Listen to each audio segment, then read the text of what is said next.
Hey fellow book lovers, welcome back to the Bibliovert channel. My name is Jacqueline.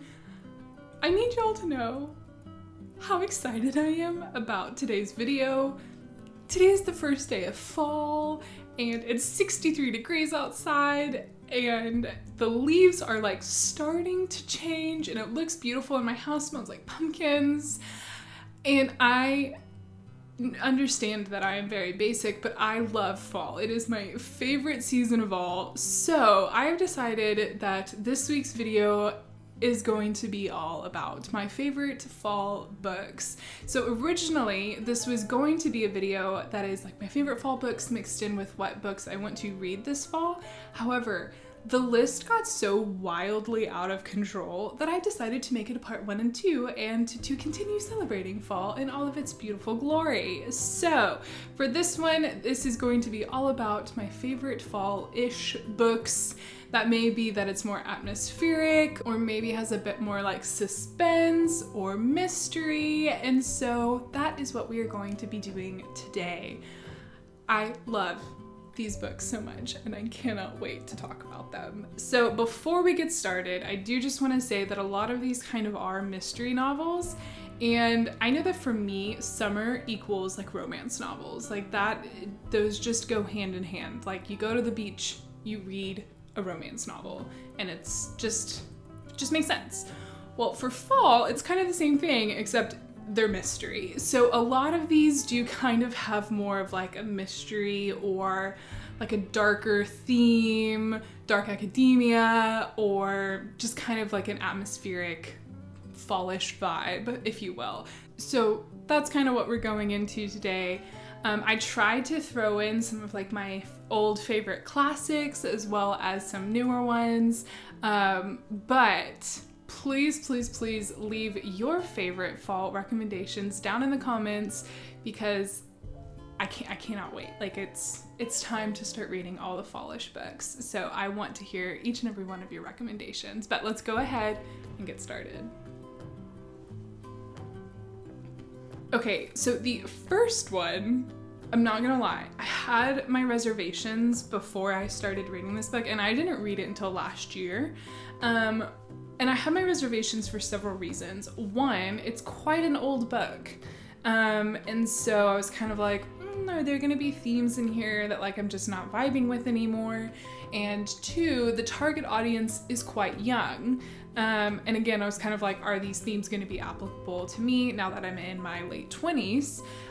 However, when I did finally read it, I absolutely fell in love with this book, and I read it originally because the movie was coming out and I wanted to read it. I had heard wonderful things about it. And that book is Little Women by Louisa May Alcott. And this book was originally published in 1868, so quite old. However, it's just so precious.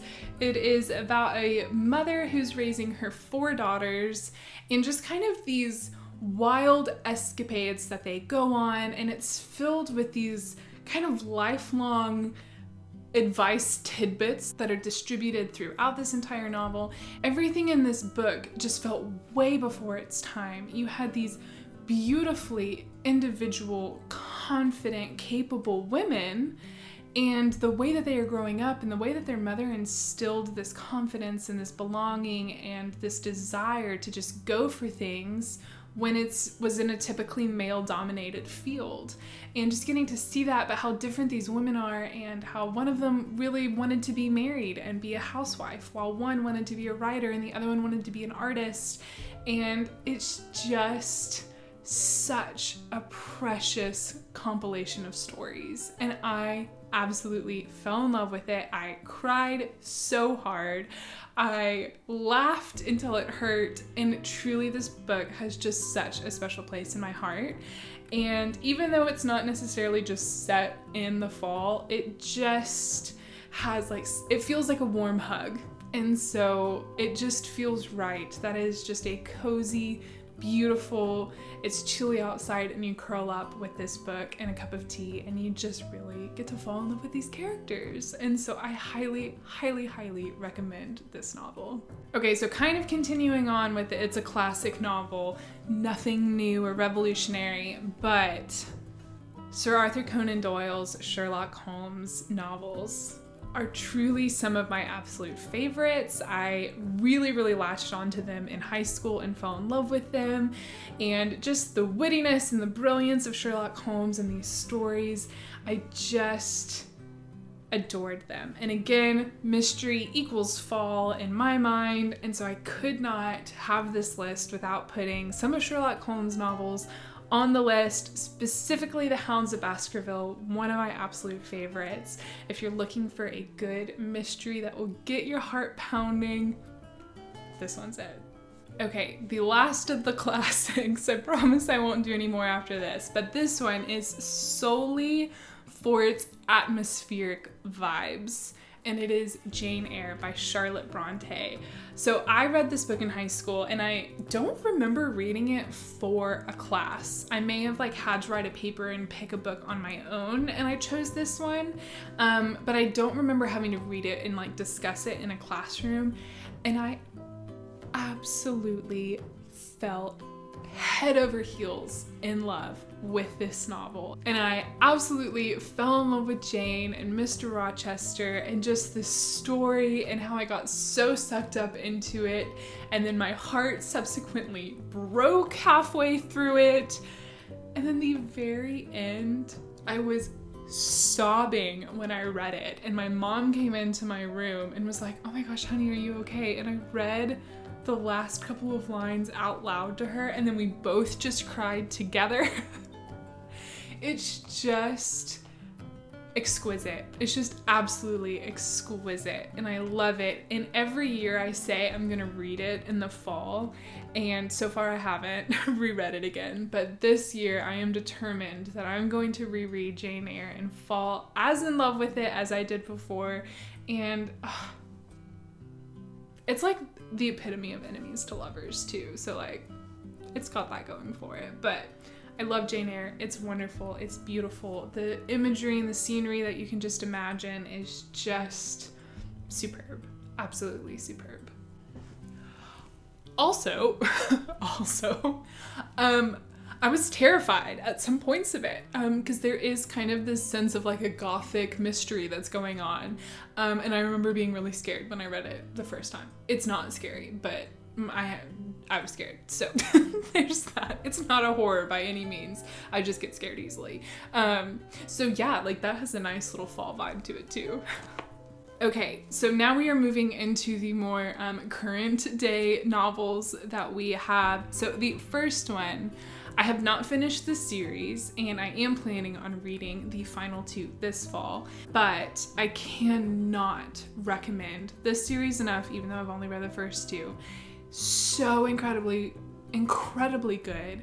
The writing is so beautiful, and it sucks you in, and it absolutely does have this air of mystery. There's kind of this mystery that's unfolding throughout the entirety of the series. And then there are little kind of subplots of mystery that are going on too. However, the main focus is just this found family and how they're navigating life together. And I just think that this author has done a wonderful job of weaving all of these different stories in together, and kind of you have these twists and turns that you weren't expecting, and it's just absolutely fantastic. But The Raven Boys by Maggie Stiefvater. So this was a book recommendation from Jenna at Live a Thousand Lives, Grace at Evie Grace Reads, and Grace at For Love of Lit.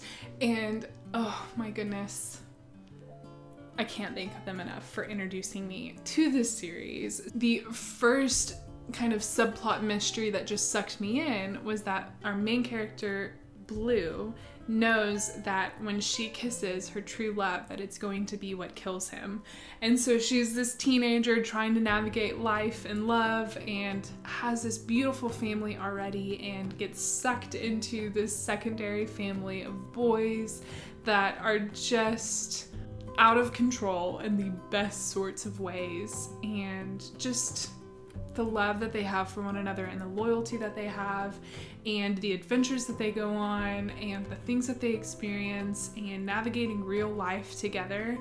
it was just really, really, really, really fantastically well done, and absolutely gives me all of the fall feels, and I love it, and I cannot wait to finish the series. I'm almost dreading it. I think that's why it's taken me so long to read the last two, is because I just don't want it to be over, and I just am loving where I am. But I am definitely committed to reading the last two this fall.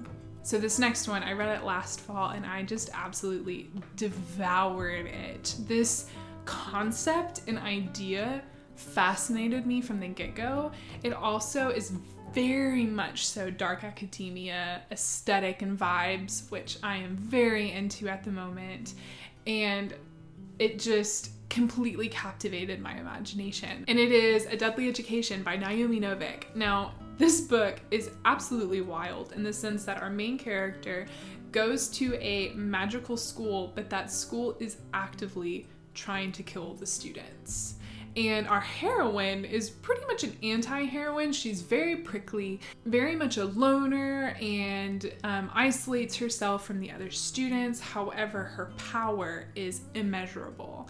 And so it kind of follows her going throughout this school year, and she's very angry because one of the popular guys at the school keeps saving her life, and she doesn't want to be indebted to anyone. And so anyway, it is a fantastic book. The next one, The Last Graduate, comes out this fall, and I am so excited about reading it.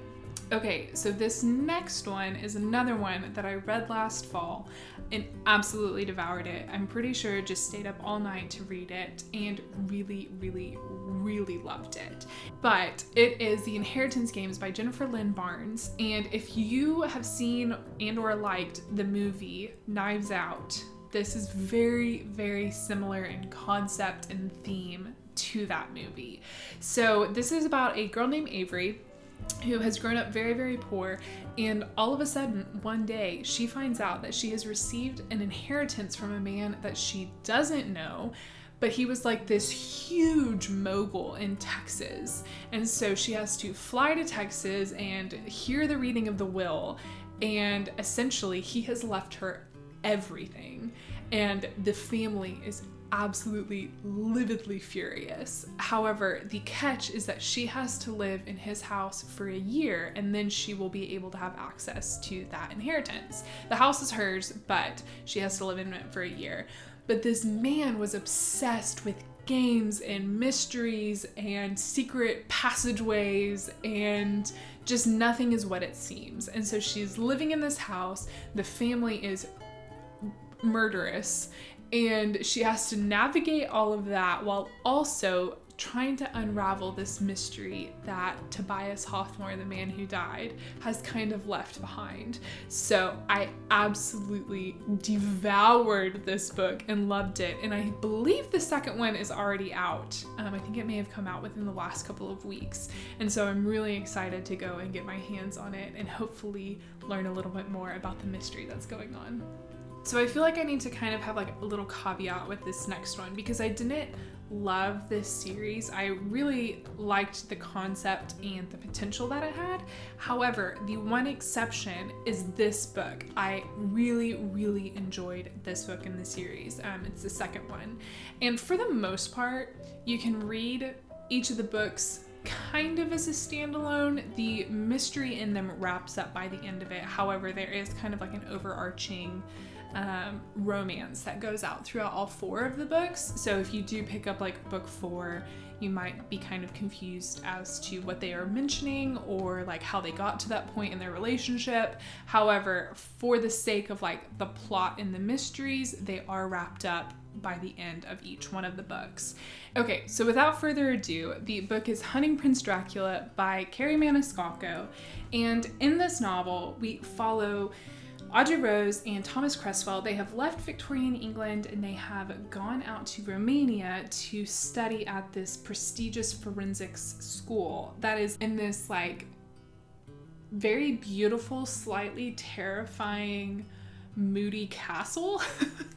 And basically a mystery is going on at the same time, and everyone thinks that Vlad the Impaler has been able to come back and that vampires are among them. Students are dying. The ending is wild and not what I expected at all.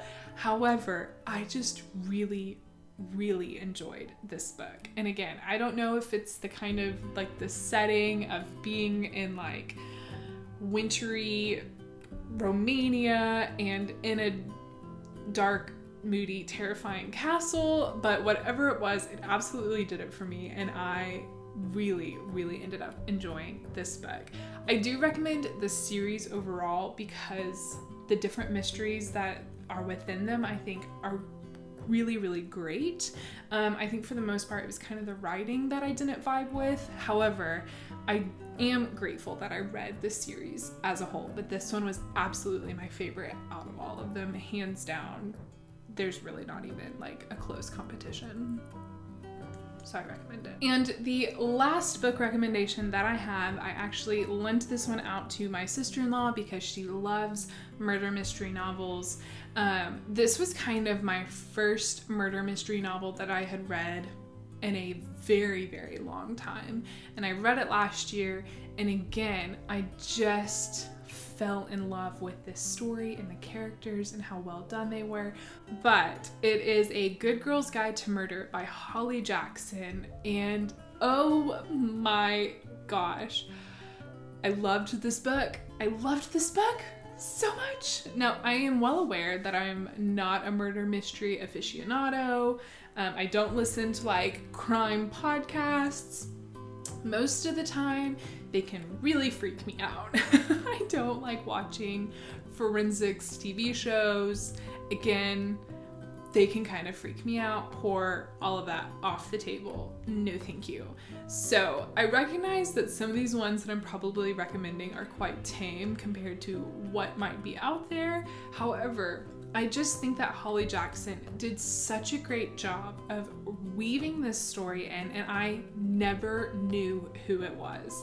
And when there's a mystery going on, my brain is working in overdrive because I just like have to know who it was before and like have that validation at the end, like, yes, I called that one, I knew it. And I failed miserably every single time while trying to figure out who was the murderer in this book. However, it just was so good. So basically, this book is about a girl who's in high school. For one of her projects, she has decided to try and solve a cold case from a murder that happened in her town.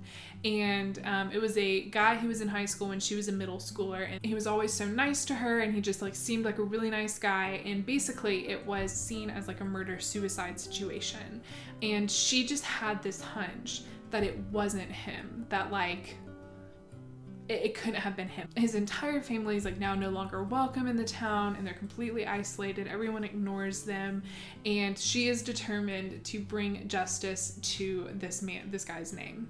She actually goes and enlists the help of the suspect's brother to try and clear his name. And now people are trying to kill her because she's getting too close to the truth.